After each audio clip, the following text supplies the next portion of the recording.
Vem cá, deixa eu te perguntar. Seus testes estão confusos, mal estruturados, difíceis de ler ou até escalar? Se sua resposta foi sim para alguma dessas perguntas, fica comigo no vídeo de hoje, beleza?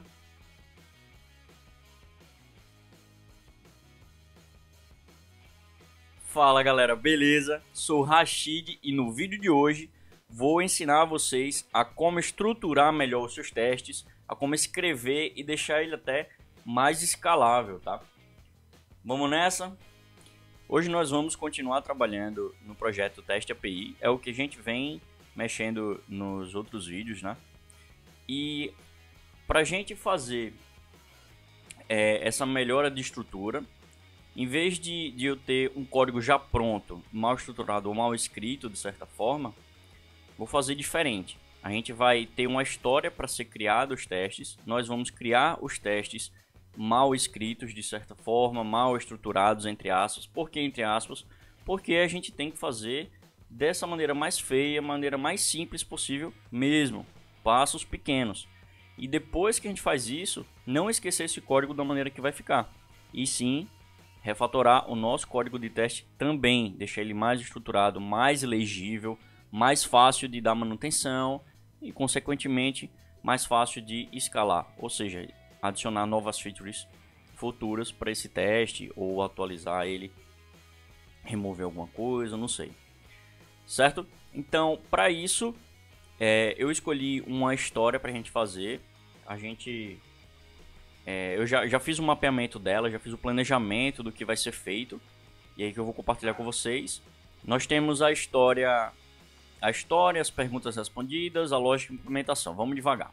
Beleza. A história aqui diz: dados muitos usuários comuns e admins, eu preciso encontrar todos os usuários administradores, mesmo que o e-mail registrado seja igual ao de usuários comuns. Com a história feita, com a história escrita aqui, o que foi passado pra gente, tá? Vamos começar a extrair as informações dela aqui. Na verdade já foi extraído, né? Beleza, mas vamos lá. Qual é o foco principal da história que aborda aqui em cima? Aborda sobre usuários administradores, concorda? Segundo, quais são as ações que a história nos mostra? As ações é encontrar todos os usuários administradores. Existem caminhos alternativos para chegar no resultado final? Não é exatamente alternativo, mas é uma lógica que ele informa aqui. Eu coloquei como sim, quando existem usuários administradores e comuns com o mesmo e-mail. Mesmo que exista o mesmo e-mail, ele tem que retornar para a gente apenas os administradores. Beleza. Então a lógica que a gente tem, não é bem a lógica, mas é uma estrutura que a gente tem, o usuário vai ter o nome, administrador, e eu coloquei um campo como se fosse admin e ele é booleano. Beleza. Implementação, a gente não vai fazer implementação de API hoje, a gente não vai fazer um teste de integração baseado no próprio modelo user, no nosso repositório usuário, e a gente vai criar um método algo semelhante a admins by.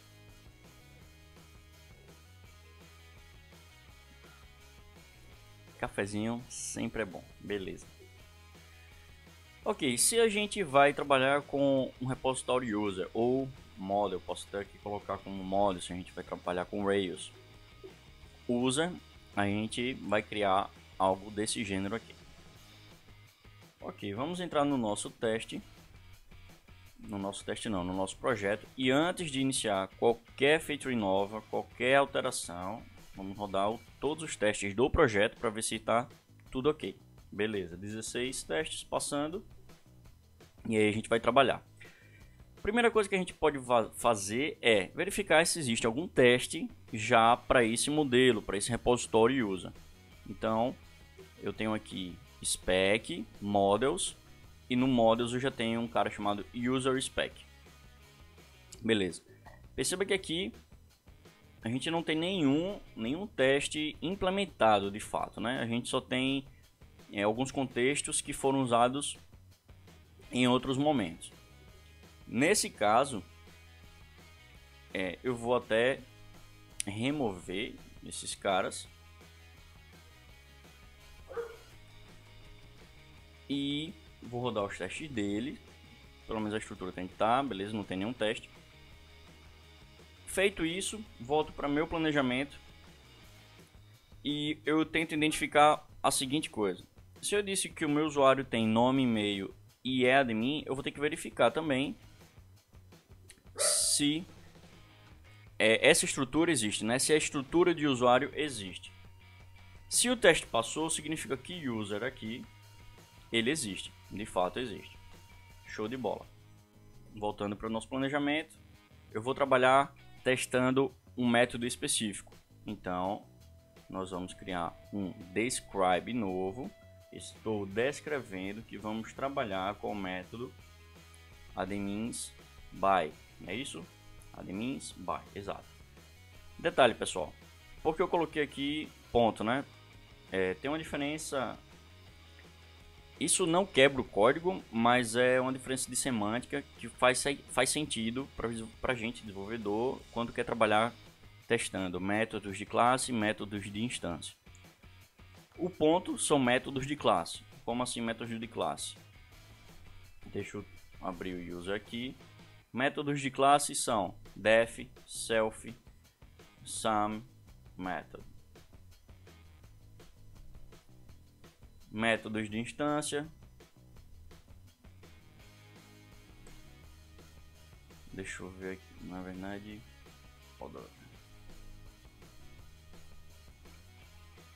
Métodos de classe, como é que eu chamaria? User sum method. Métodos de instância, o other method seria user, crio nova instância .new e chamo other method. Beleza? Tranquilo? Então, o que a gente quer fazer é buscar todos os administradores. Eu não preciso ter uma instância de um usuário para buscar eles. Então, a nossa ideia é método de classe. Por isso que eu botei o ponto. Tranquilo. Se eu vou descrever o admins by, a nossa primeira nosso primeiro contexto que a gente pode extrair dessas informações que espalhamos é quando só existir administradores. É um exemplo bem mais simples. Então vamos lá. Contexto when given only admins. Beleza. It return all recorded admins. Beleza.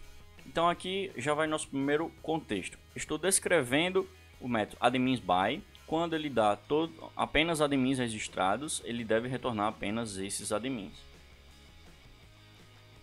Mas tá certo? Tá faltando alguma coisa? Tá. Por quê? O admin by que a gente quer lá é filtrar por e-mail. Aqui eu não estou identificando no meu contexto se é por e-mail. Então, eu estou dizendo que dou vários administradores with different emails. Aí eu posso criar aqui outro contexto when give an email.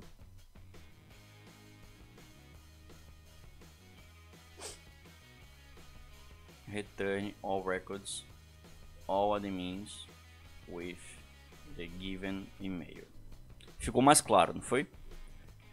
A gente não implementou nada, só criou o primeiro contexto da gente. Temos agora nossa estrutura de contextos criada.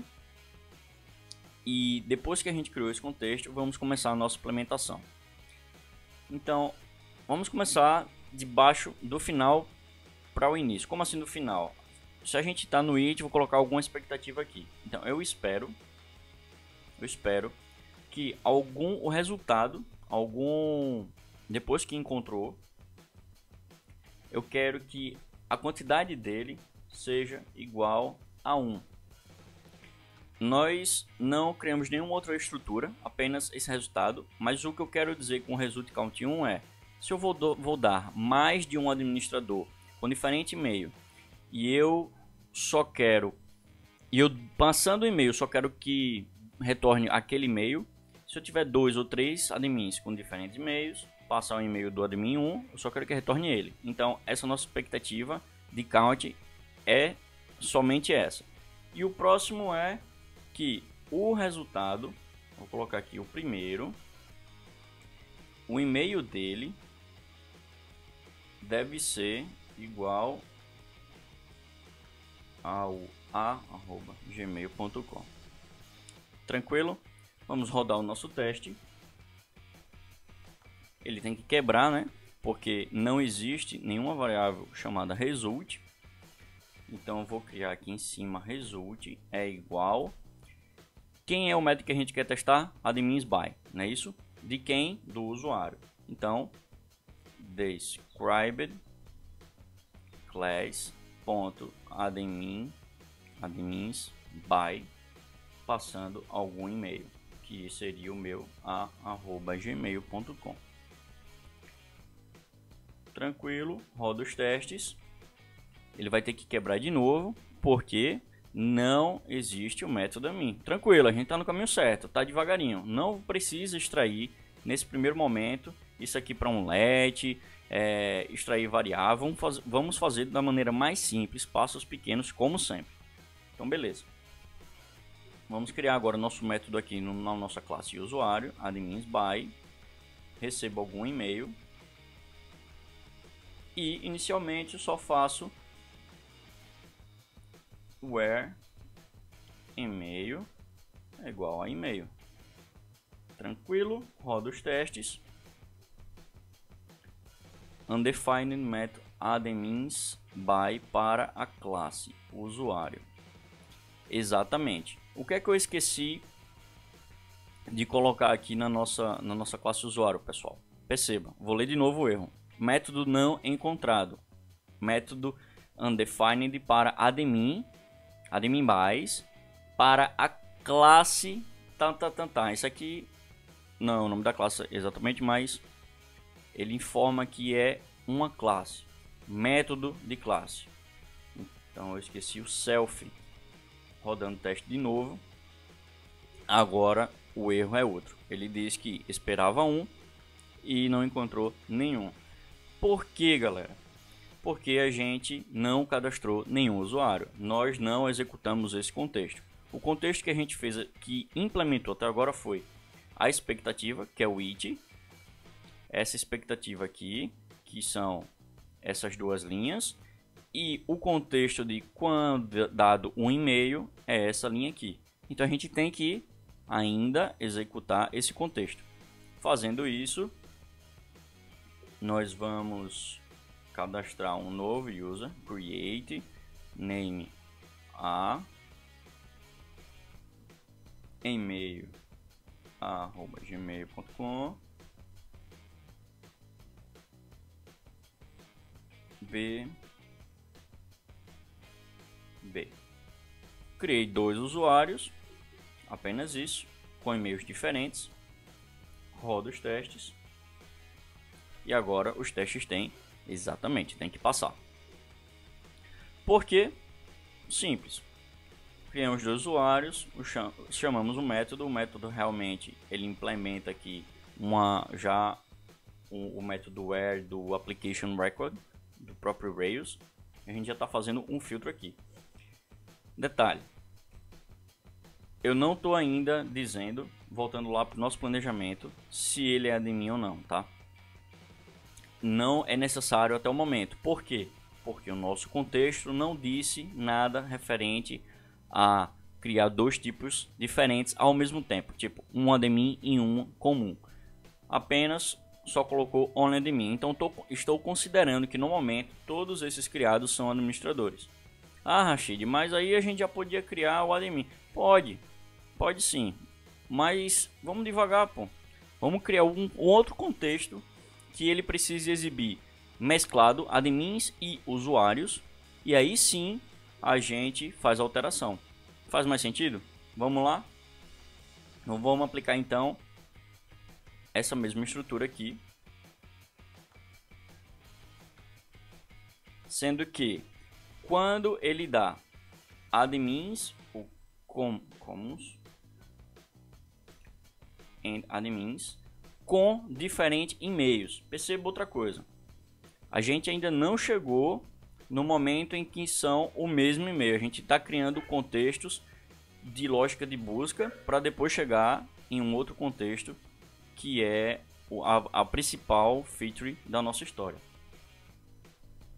Então aqui, como no contexto ele fala que são admins e usuários comuns, nesse caso eu preciso adicionar uma diferenciação na criação do meu usuário. Então, se eu já estou fazendo uma busca pelo gmail.com e eu digo que ele é o admin, né? Eu vou adicionar o isAdmin igual a true. A única alteração que eu preciso fazer é essa, concorda? Porque o contexto é o mesmo e a gente já está fazendo o contexto aqui embaixo. Quando eu passo um e-mail e eu retorno apenas os admins. Quem é admin dos dois? Apenas o A. Então é o A que eu estou retornando. Tranquilo?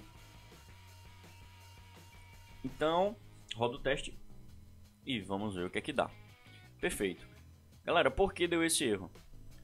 Porque realmente não existe esse isAdmin, um atributo para a classe usuário. Beleza, a gente fala, pô, mas você nem mostrou quais são as colunas que estavam lá, realmente. Mas se ele disse que não existe, a gente não viu também nenhum atributo por aqui. A gente só vai confirmar agora na nossa tabela do banco. Então, vamos abrir aqui o esquema e provar que realmente não existe o isAdmin. Vamos adicionar uma nova migração. Vamos chamar aqui Rails Generate Migration.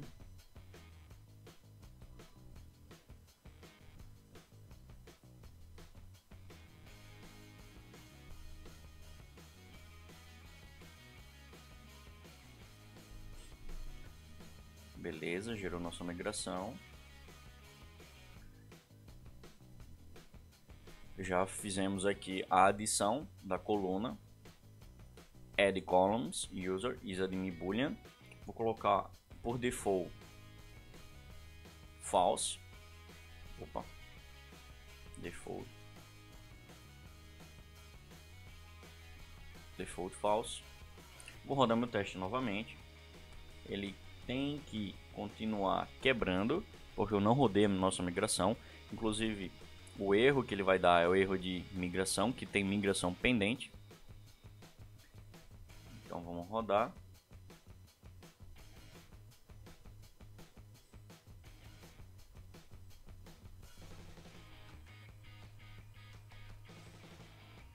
Rodou nossa migração, roda os nossos testes. E agora o nosso teste passa com sucesso. Então, deixa eu só fechar isso aqui. Filé, nosso contexto está funcionando. Temos usuários cadastrados como usuário e como admin. Sendo que tem um detalhe. A gente agora sabe como é a criação de um admin. Sendo que no contexto acima a gente não adicionou nada e ainda está passando. Por que isso? Porque a gente só está buscando quando é o e-mail específico, independente do tipo.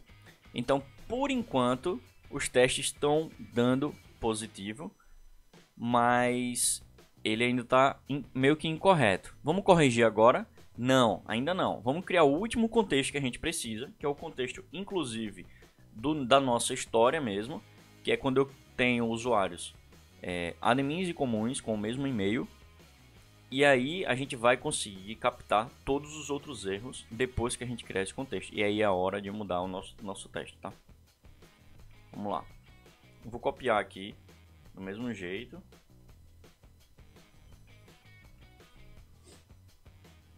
Sendo que aqui quando eu tiver criado comuns e admins os same e-mails, com o mesmo e-mail. Então, aqui vai ser para o user B, que é um comum, eu vou colocar um e-mail a Gmail. Aqui já vai dar um erro, porque ele nesse caso aqui ele vai retornar 2. A gente já sabe que vai dar o erro, porque não temos nenhum outro filtro aqui na clause where. A gente já sabe que tem que dar erro, mas vamos rodar nosso teste. Excelente. Então, a gente espera que seja apenas 1, porque eu só quero retornar o admin, mas ele retorna 2 porque não há nenhum filtro. E o mesmo e-mail ele vai retornar tudo possível. Vamos corrigir o teste. A alteração agora para fazer o teste passar é que aqui na cláusula vou colocar isAdmin igual a true. Roda o nosso teste e vamos ver o que acontece. Perceba o seguinte: dos 3 testes, apenas um falhou. Ele falhou o da linha 9, não foi o da linha 40, da linha 37, na verdade, né? Tudo isso aqui. Porque aqui ele passou, aqui ele teve a distinção. Porém, na linha 9, agora a gente realmente conseguiu validar a nossa regra, validar o nosso contexto. Por quê?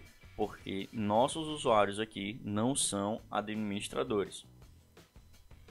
A única coisa que a gente precisa editar é o nosso setup, colocando isAdmin igual a true e roda o nosso teste passando.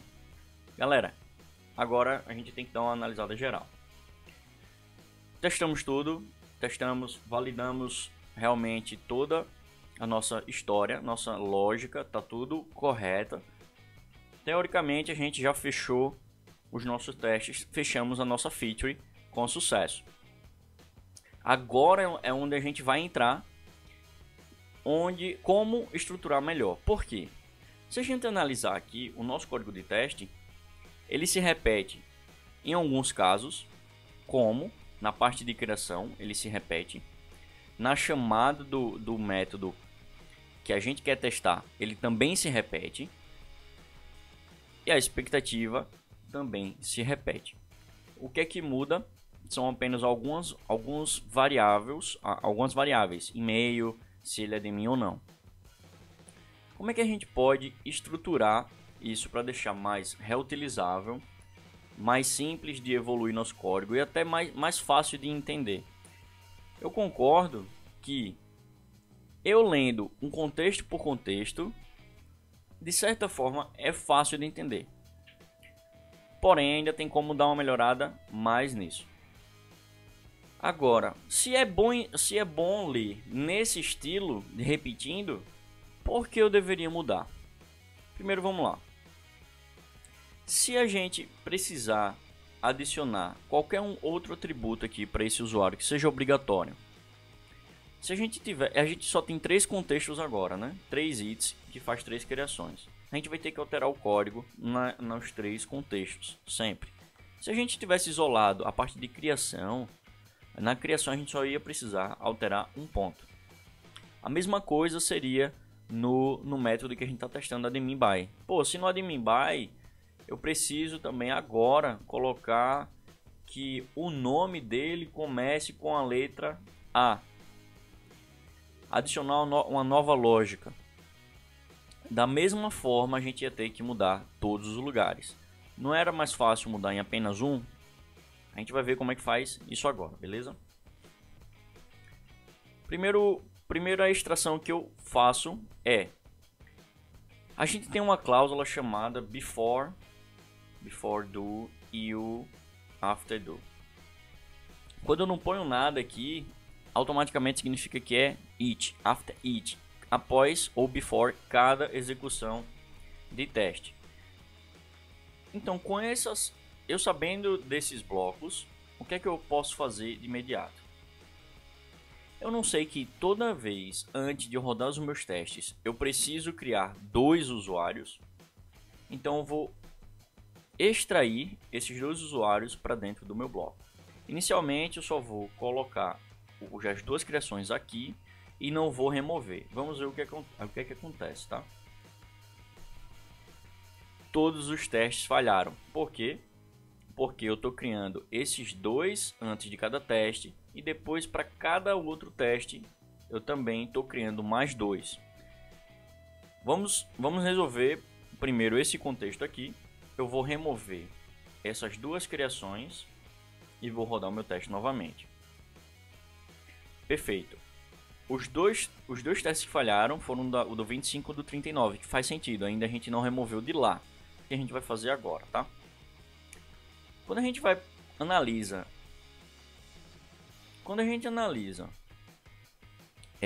a criação do contexto 2, tem uma leve diferença, concorda? Eu vou copiar e colocar aqui embaixo.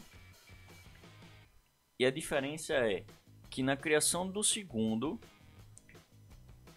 ele não é admin. Então o que é que eu podia fazer? O que é que varia aqui? Se ele é admin ou não, concorda? Agora vamos parar para pensar um pouquinho. Esses dois caras, para eu fazer a variação aqui, como é que eu ia fazer a variação se é admin ou não? Eu poderia colocar uma variável, né? Por exemplo, isAdmin. Seria possível, não seria? E aí essa variável ela podia alternar de contexto para contexto. Concorda? Aí eu vou colocar aqui, aí é isAdmin o B. E se eu rodar o nosso teste, eu vou remover aqui esses dois caras, tá? Do segundo teste. E eu vou rodar nosso teste. Todos os testes falharam, inclusive não era para estar as quatro criações lá, mas ele falhou porque não existe o isAdmin, o isAdmin B. O que é que eu vou fazer? Se eu sei que eu preciso para cada contexto implementar esse isAdmin, eu vou criar um isAdmin B para cada contexto.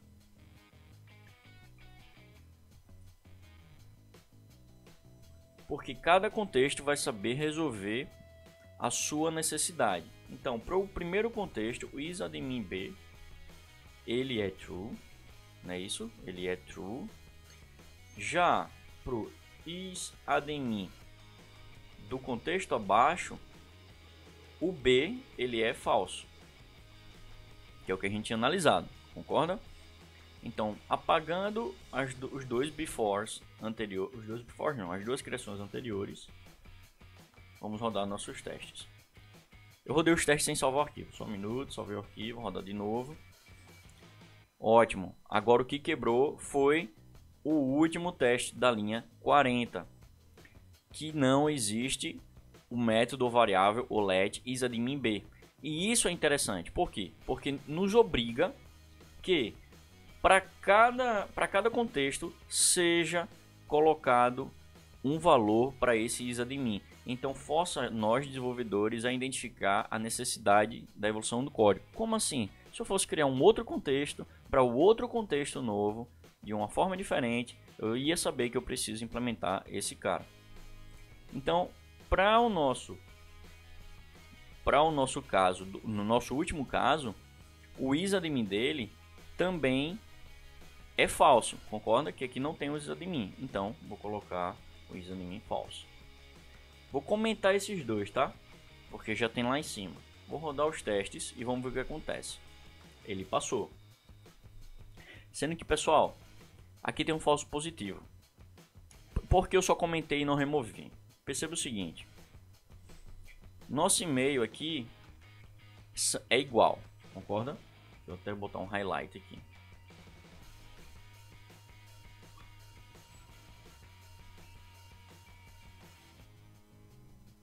Esses dois e-mails são iguais, porém o daqui da criação não são iguais. Então a gente tem que ter cuidado com os falsos positivos também, tá? Nós identificamos que ele não precisa ser admin, mas que ele tem e-mail igual. Se tem a variação de e-mail também, o que é que nós podemos fazer? Fazer um novo let, uma nova extração. Let e-mail b @gmail.com e usar. Eu vou remover esses dois caras aqui.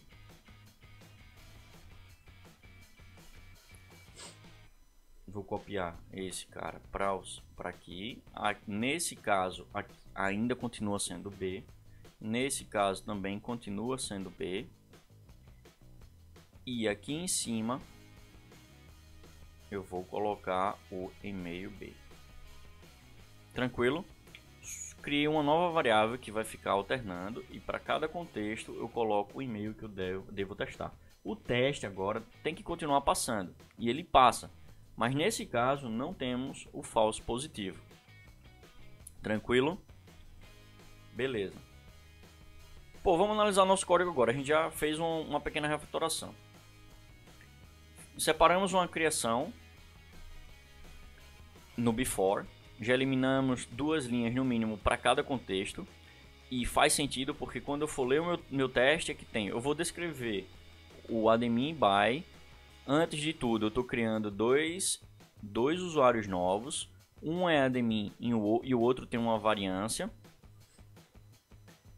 No nosso contexto de diferente e-mails, eu passo um e-mail B, diferente do A, e o admin é true, todo mundo é true porque eu sou only admins, e ele vai criando o contexto e seguindo o fluxo normal. Tem um outro detalhe que se repete muito, que é o result. Temos 3 results iguais. Faz sentido eu também ter um resultado rodando uma única chamada para todo mundo, como a gente fez no create usando before, tipo, para cada teste antes de rodá-lo, a gente vai fazer uma chamada do result, em vez de fazer essa duplicação para cada código. Então a gente vai extrair aqui, primeiro vai colocar ele aqui em cima, vou rodar o teste, não vou alterar nada. Ele tem que continuar passando, porque não removemos ele dentro dos its. Vamos fazer a primeira remoção agora. Vou rodar o teste e ele tem que quebrar, galera. Mas por quê? Porque não existe método ou variável result. Como assim? Mas ele não está aqui em cima? Essa variável aqui não está sendo mostrada?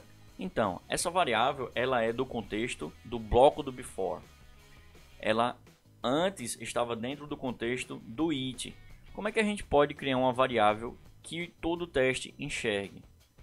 Através do let. Então a gente vai criar um let chamado result. Vou colocar ele aqui em cima.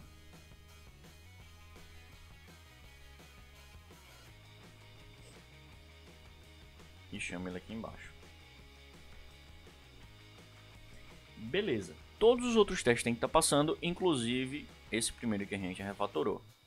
Então, se a gente já refatorou essa primeira parte, adicionando o result na chamada do before, todos os outros its podemos remover também.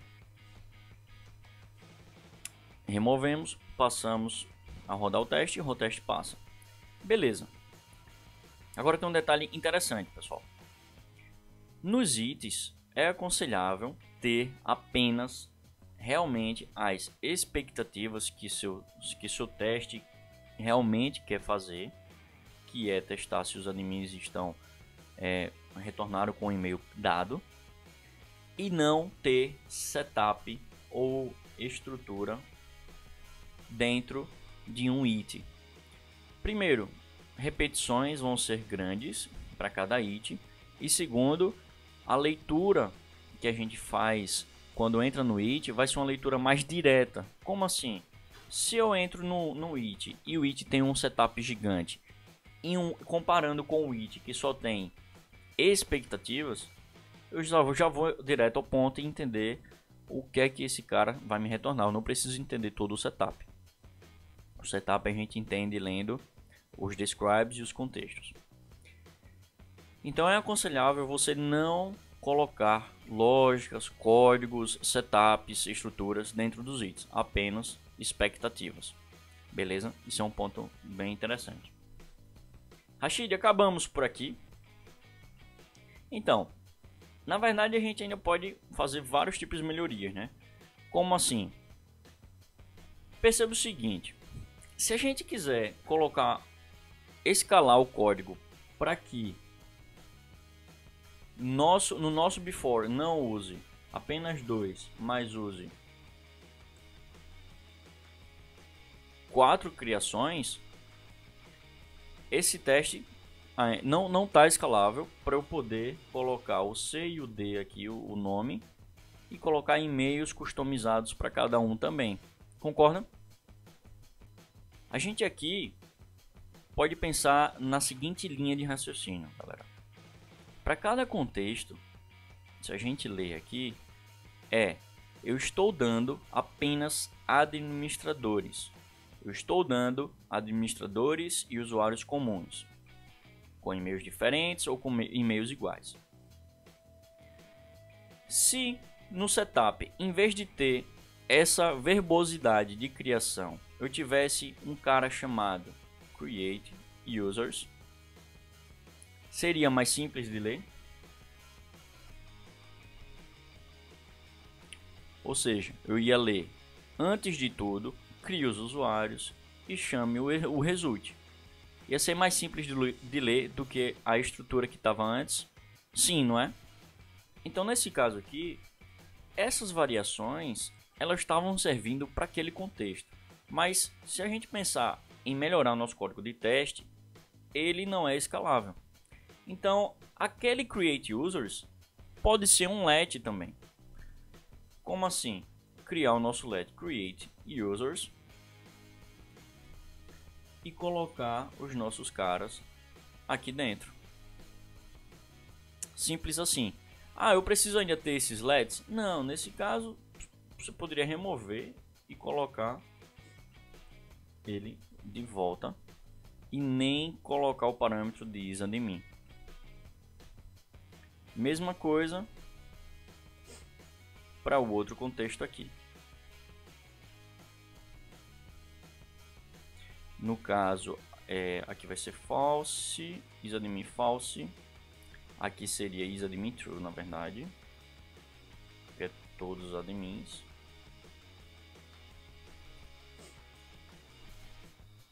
Vamos fazer o seguinte, né? Editor aqui. Vamos rodar o teste. O primeiro tem que passar. O primeiro passou. O que falhou foram os outros dois. Então eu vou editar esse cara. Que o e-mail é B e ele não é admin. Salvo, roda o teste. Só tem que falhar o terceiro teste, que foi realmente o que falhou. Então os erros vão informando a gente o que é que a gente precisa fazer, etapa por etapa. Isso é interessante. E no terceiro fica muito mais claro de ler. Já o Dom uma visão geral, porque fica mais claro de ler. Deixa eu só mudar aqui. No caso é o mesmo e-mail e ele também não é admin. Roda o teste e todos passam. Show de bola. Por que fica mais claro de ler ainda agora? Porque imagine o seguinte. Lá em cima, aqui no before, ele tinha umas variações de e-mail e isAdmin. Para quando eu lia admin com e-mail diferente, eu ia ter que chegar no before, ler qual era o e-mail do A, depois eu ia ver qual era o let do B que estava aqui embaixo e fazer comparação. A mesma coisa foi quando a gente pegou aquele falso positivo. Pô, a gente podia deixar inclusive passando despercebido quando a gente removeu a variação. Nesse caso aqui, na estrutura desse jeito, vamos ver como é que fica mais legível. Eu estou descrevendo o meu usuário, descrevendo o meu método admins by. Tem o meu before que ele cria usuários, não importa ainda como, eu só estou lendo o meu setup, que eu crio usuários e executo o meu result. Que o meu result é a chamada do próprio método, passando o e-mail aqui. Pronto. Meu primeiro contexto é quando eu dou apenas admins com e-mails diferentes. Logo na linha abaixo eu vou ter criação de usuários. Então a criação já está aqui. E os meus usuários têm e-mails diferentes, como aqui disse, e todos são admins. Show de bola, já entendi meu setup. Quando passa algum e-mail e ele retorna o given e-mail. Mesma coisa para o segundo contexto. Quando ele dá usuários comuns e admins, eu já leio aqui que um é admin e o outro é comum, com e-mails diferentes. Já bato o olho, já identifico e chamo. Mesma coisa para o terceiro caso. Porra, Rashid, mas se a gente fez isso para o create users para o contexto, a gente poderia fazer algo para o when given e-mail. Concorda? Completamente, pessoal. Concordo, porque se a gente for escalar a nossa estrutura, lá em cima está estaticamente o e-mail do Agemail. E aí, quando eu falo when given e-mail, eu não estou executando nada aqui. Eu não estou entendendo. Está faltando alguma coisa, concorda? A leitura, eu vou ter que meio que voltar para o setup, que é aqui, que não está descrito rapidamente, de fácil acesso. Aí eu vou ter que entrar em result, olhar o let do result para ver qual é o given e-mail. Então a solução é fazer a extração.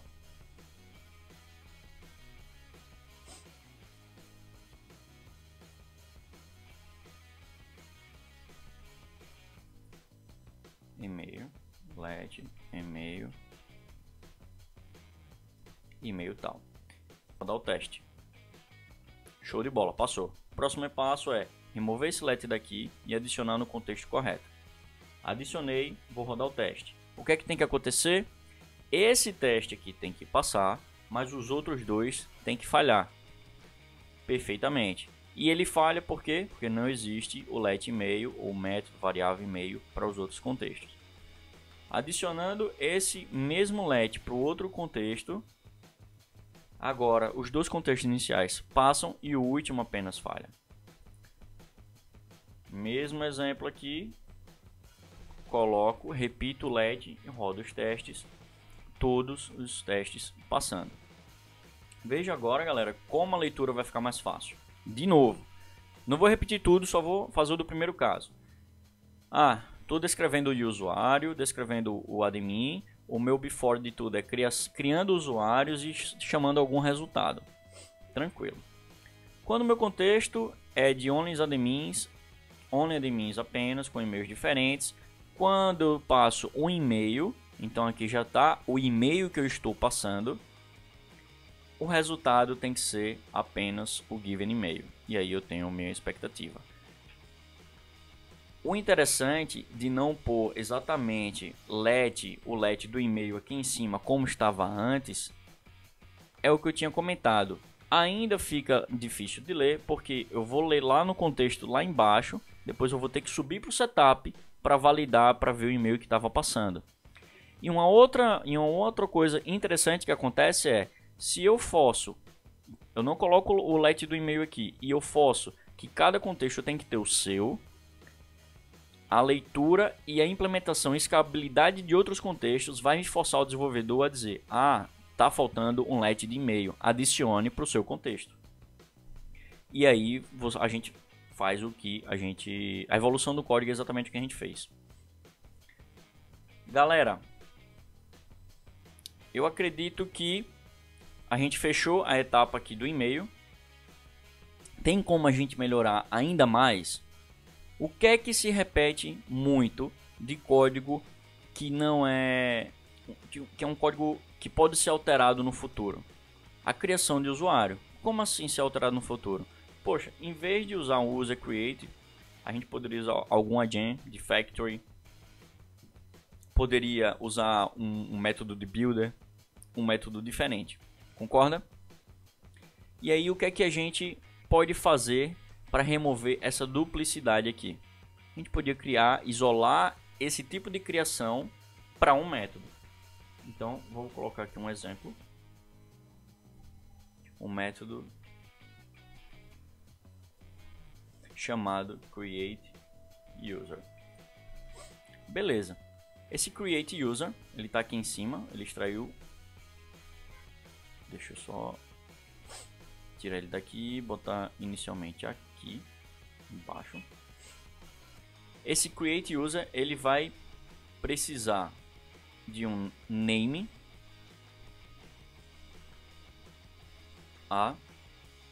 e também do e-mail, que é o a@gmail.com, e o istro admin.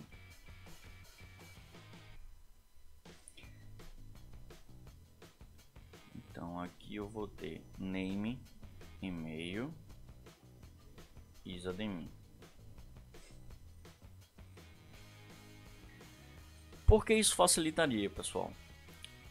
Se nossos testes todos estiverem chamando o método de criação e eu precisar mudar para um factory, create user, passando os parâmetros do mesmo jeito, a implementação de criação não importa mais, eu não preciso me preocupar mais. E se eu não tivesse usando esse método, eu iria precisar mudar para cada linha que está sendo criada. Então, vamos fazer o primeiro ajuste para esse criação, rodar nosso teste e ver se está passando. Opa, já disse que a keyword isadmin está faltando. Vamos ver o que é que eu escrevi. Eu acredito que escrevi errado. Isadmin está aqui, mas realmente o parâmetro está errado. Rodo os meus testes. Testes passando. Galera, mas eu não estou usando os valores que está vindo dos parâmetros. Agora que a gente altera. Name. E-mail. Isadmin. Rodo os testes. Teste passando. Pô, agora o que a gente pode fazer? Substituir o de baixo também. O nome aqui vai ser... Na verdade eu posso fazer isso aqui, ó. Create user. E ele não passa o isadmin. Se eu rodar o teste, ele vai dizer que é obrigatório. Tá faltando aqui. Não tem problema. O que a gente pode fazer? O isadmin por default é falso. E roda o meu teste. Teste passando. Viu como é que a leitura ficou mais simples? Na verdade, a leitura continua a mesma, né? Não ficou mais simples, mas a implementação sim. Porque aqui os nossos testes estão chamando um método privado desse teste que vai ajudar a criar um usuário. Ele não importa como vai ser criado, mas ele sabe que chamando esse método vai criar, passando esses parâmetros. Eu vou remover esse método e deixar aqui no contexto geral. Na verdade eu vou deixar no contexto da nossa expectativa, do nosso describe admins by. E aí vamos vamos modificar os nossos outros lets para ser o create user.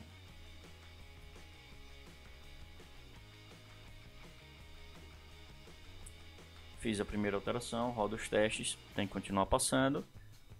Mesma coisa aqui.